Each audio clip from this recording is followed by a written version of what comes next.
What's up, everybody? It's your favorite show, Get a Bucket. I'm your host, Trey, and as usual, I hope you're all having a wonderful, wonderful day. Today, we're going to talk about my Sparks trading Kelsey Plum to the Phoenix Mercury.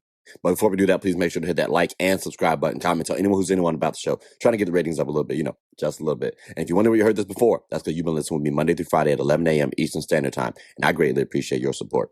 Now, ladies and gentlemen, listen, as a Sparks fan, I'm kind of on the fence about this trade, right? For a couple of reasons. One, it's cool that we traded Kelsey Plum, especially given my stance at the original point of us signing her, right? Like I was kind of upset, but that wasn't quite. It didn't have everything to do with Kelsey Plum. It was because my Sparks couldn't get Paige Beckers, which if y'all see how Paige has been hooping, she been getting the bucket for sure, and she been helping people get a bucket for sure. She's been playing some good defense, and I thought that she could have been better than Kelsey Plum going forward. So that was my reason. That was my rhyme and reason, right? But we ended up getting Kelsey Plum. We ended up trading for Kelsey Plum, actually, to the point that, hell, we lost an all-star for Kelsey Plum, to be clear. And also the expectations of my Sparks personally have been a little high. Let's take it back to even last season, right? I thought there's a chance where, all right, Kelsey got to earn her contract, and we got to make it to the playoffs, okay? This season, I thought, well, with the talent that we have, we should make it to the playoffs for sure. Like the first season, it was, all right, maybe we should make it. Show Kelsey that Kelsey show us that you're a number one option. Get us definitively to the playoffs with De'Arca Hamby, who is an all-star caliber player, and then two young pups in Rickea Jackson and Cameron Brink, right? Like I thought we had enough talent to do so. We could have squeaked in there the first season when we got her. Second season, definitely had to have her. Now, have us in the playoffs. Now, second season, she was injured, okay? But without the injuries, I had us before the season started at 6th. Keep in mind, too, I also had the Mercury at like 8th. I also had the Valkyries at 9 and the Wings at 10th. So, there were some teams that shook my links or shook my listings up for sure, right? Like the Liberty messed me up a little bit. Aces and Links are still there. Dreamer's still there. Mystics, I went a little high with the Mystics. But again, ladies and gentlemen, the point is, Kelsey Plum, I thought my Sparks were going to do us justice. And we haven't done justice. Now, again, she got traded to the Phoenix Mercury. To the Phoenix Mercury, ladies and gentlemen. Kelsey Plum is on the Phoenix Mercury. This is an all-star caliber player. Hell, this is the all WNBA caliber player, especially when she's hitting on offense the way she's been doing. She's number 2 scorer in the WNBA when we're talking about averages. Because again, she got injured, so maybe that helps her out in this case too, but not total points. We're talking about averages. We also have to note that the Mercury just acquired another playmaker in Kelsey Plum because she was getting about 5-6 assists too, ladies and gentlemen, on decent assist to turnover ratio, might I add, too. Y'all know I love myself some assist turnover ratio. So when I'm looking at the Phoenix Mercury, and keep in mind too, the Phoenix Mercury played my Sparks this season, and both Kelsey Plum and Kahleah Copper had phenomenal jobs. I think Kelsey had like 45, Kahleah had like 41. So if my math's correct, that's 86 points between two folk.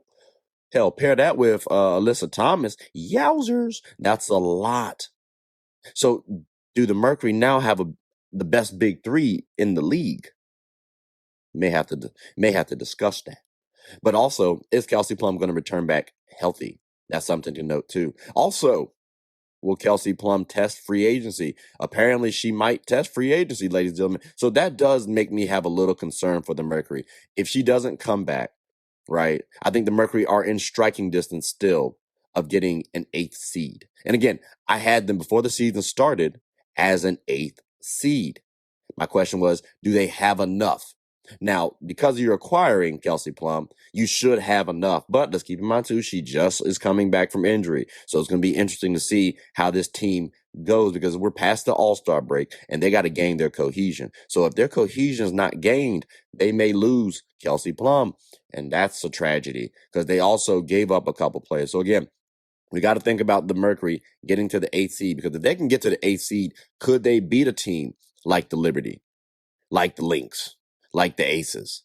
Well, let's talk about it, but not specifically the Aces and Lynx. Because that, again, that's if they get to the 8th seed. The 8th seed comprises, at least as of recently, of the Mystics, Washington Mystics, and the Liberty, the New York Liberty, okay?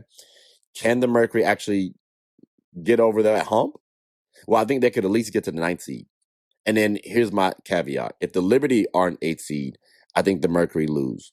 Okay, I don't think the Mercury advance to the playoffs because, again, I believe that the Liberty will remain in the playoffs. The Mystics, it's their youth that I have question marks around. So if the Mercury can actually gel at the right time, maybe they can win more games than the Mystics and advance.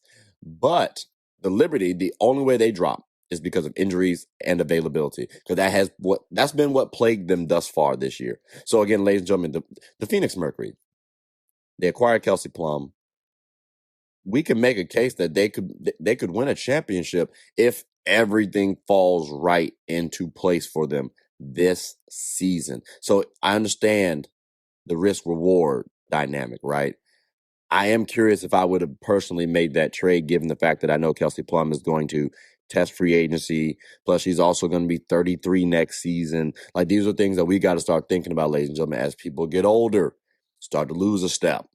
Clearly, she's been hooping, but to be fair, that was also early on in the WNBA season. So, Mercury, y'all got a good piece. Let's see how y'all do with her. And the big three is going to be very interesting. Again, Kahleah Copper, Kelsey Plum, you lose defense, right? I will give you this much. You do lose defense, Phoenix Mercury, on the perimeter, but you gain more offense too. Now, for my Sparks, ladies and gentlemen, I'm kind of confused. I'm kind of confused at what we're doing. Before the season started, we traded Rakia Jackson for Ariel Atkins because our window for a championship had shrunk a little bit, right? Like, we didn't have, we got Kelsey Plum, we acquired Nneka Ogwumike, De'Erica Hamby was always on the team. Like, we're trying to go win a championship now. We're trying to be active now. And it has not really panned out the best person. Like, Ariel's cool, don't get me wrong, as a player. She has not been playing as well as I would have liked for her to, specifically early on. As time goes on, she's gotten a little better, but early on, I was having some concerns. Cameron Brink, I got a question, is she the future of our team? Because right now she's coming off the bench, which I get, right? She's missed the season due to injury. She's coming back trying to get into the thick of things. But ladies and gentlemen, with us trading Kelsey Plum, I understand we still have Nneka on the team. I understand we still have De'Erica Hamby on the team. Respectfully, I kind of want us to tank personally at this point in time. Hell, like, again, we traded for Kelsey Plum and we lost an all-star. Now, that's Dominique Malonga. Can you imagine Dominique Malonga and Cameron Brink on the same team? Like, just real quick. Because I actually like that front court of the future. I do. I genuinely do. You got length. They can space the floor out, getting rebounds, getting a bucket, playing some defense. Bro, I love that. We have 2 rim protectors. I would have loved to see that. But instead, we ended up getting Kelsey Plum, which we then traded a season freaking later. I am disgusted. So, ladies and gentlemen, I'm not the biggest fan of my Sparks right now.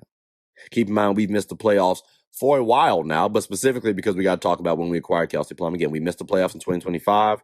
We were 9th.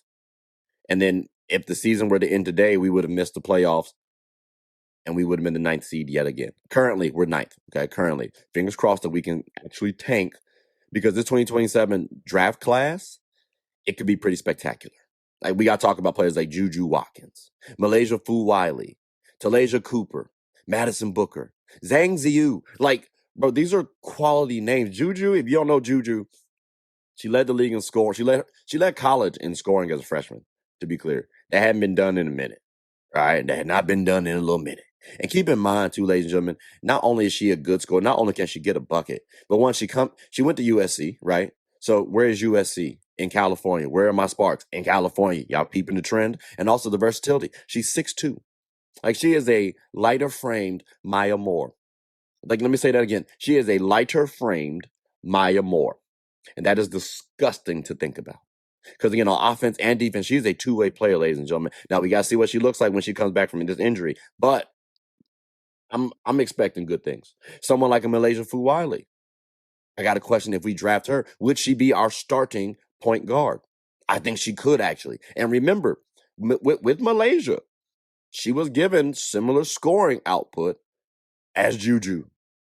Then we got to talk about the assist, right? Then we got to talk about the defense. Like, Malaysia is a two-way player as well. But guess what, ladies and gentlemen? So is Talasia Cooper, right? Like, we got to act we got to ask ourselves, would she be battling against Ray Burrell and Ariel Atkins? Because I've actually liked how Ray Burrell has been playing for us this past season, to be clear. Like, we need to make sure we lock in Ray for a long time. Because I'm telling you right now, if she leaves and goes to another team, she's going to help make them a contender. Like, for sure. Like, if she went to a team like the Aces, oh God, she's their missing piece. Or the Dream, she could be their missing piece. Like, or not the Dream, I'm sorry. I meant the Wings. My bad. I'm sorry. But the Dream could use her too. Again, like, Ray has been playing some good basketball. So if we were able to get someone like Talaysia Cooper, I think that would challenge Talaysia and Ray. So now going forward, we have 2 quality wings. Or even a Madison Booker. Because Madison, her and Ray pairing, think about it. Ray's more the defensive-minded player, but she can get a bucket. Maddie is an actual bucket getter, bro. She can get a bucket easily. They were comparing her to Kevin Durant, partially because she was 35 and she went to Texas in college. But still, she's a mid-range specialist. She has a high release point. So again, ladies and gentlemen, I actually wouldn't mind Madison Booker. And then Zhang Ziyu, 7'3", tallest player in WNBA history. Pair her with Cameron Brink. Cameron Brink's a little more mobile. So you know what, Zhang, we do need to see you move them puppies a little bit more. But imagine pairing Zhang with Cameron. I think that could be amazing to watch too. And again, we already missed out on Dominique Malonga. Would we miss out on a Zhang Ziyu? Again, ladies and gentlemen, we just have a couple of things to note. But before we pay attention to these top picks, we got to make sure that my Sparks tank a little bit more, because 9th is not going to cut it. It's not going to cut it, ladies and gentlemen. But overall, who won this trade? Who lost this trade? That's tough, because the Mercury did lose a couple pieces. We acquired Monique Okoa Makani, right? And then also a 2027 first round pick and then a 2028 second round pick. And the Mercury acquired Kelsey Plum, who, again, remind you, if she does not stay, because she may leave, she may test free agency, that could be a big deal for them. So I'm personally looking forward to seeing how the Mercury play going forward. I'm looking forward to see if Kelsey Plum actually does play. And I got to assume that she's going to play, or else the Phoenix Mercury wouldn't have made this trade. Like, they had to do some due diligence to discover if she's going to play or not. So again, ladies and gentlemen, I got to say, I'm a lean Mercury in terms of who won the trade if Kelsey Plum plays. But if she doesn't, then they lost this trade in big fashion, because they lost some youth and they're going to lose another all-star, which then makes me wonder, well, what would Kahleah Copper want to do? You know what I'm saying? What would Alyssa Thomas want to do next season? If they can't re-sign Kelsey Plum, would they be able to re-sign another big name star, another big name player? That's what I'm curious about. But ladies and gentlemen, boys and girls, I am curious. Who do you all think won this trade? Do you think my Sparks won it? Do you think the Mercury won it? Do you think Kelsey Plum shouldn't have requested to get a trade out of the... Or did she request to make a trade? I think we kind of traded her because we knew that she wasn't going to want to re-sign with us. But remember, though, how much should we blame Kelsey Plum for this trade? We got to think about that, because she did ask for a trade from the Aces to show that she's a one option. And can we definitively state that Kelsey Plum has proven to us she's a number one option? I don't know, because you had an all-star, to be fair, as your running mate, and you couldn't quite get the job done to get us to the playoffs. 9th, that was close out of 13. Too bad this ain't horseshoes, because that's the only time. That and grenades is when close really matters. So again, ladies and gentlemen, I am curious of your thoughts about this whole WNBA trade, because this has been the biggest trade thus far this entire season. But let me know your thoughts in the comment section below. But ladies and gentlemen, boys and girls, that does conclude the end of the episode. So please make sure to like, subscribe, comment, tell anyone who's anyone, 1, about the WNBA, and 2, about my show. My name is Trey. I'm the host of Get a Bucket. I hope you are all having a good one. Take care.